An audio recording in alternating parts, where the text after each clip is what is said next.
বছর পর বৃন্দাবন এলেন। কেন? ভগবান শ্রীকৃষ্ণ বৃন্দাবন ত্যাগ করেছেন, সেদিন থেকে দেবশ্রী নারদ আর বৃন্দাবন মুখ হন। সে তার যেন অঙ্গে লাগলো।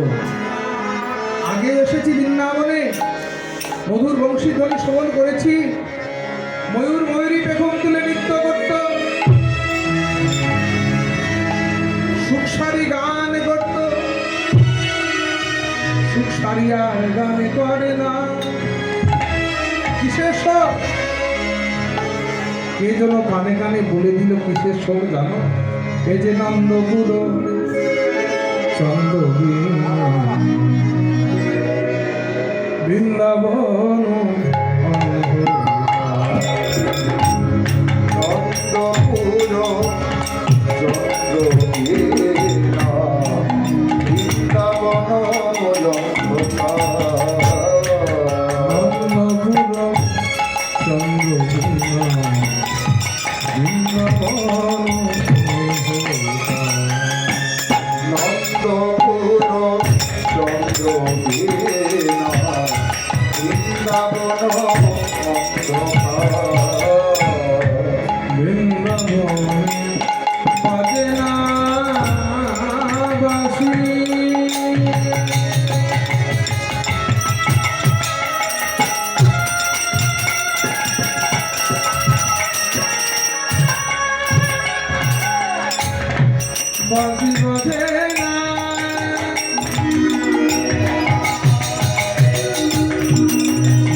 দেবশ্রী নারদ ধীর ধীর পদক্ষেপে নন্দ ভবনের দিকে এগিয়ে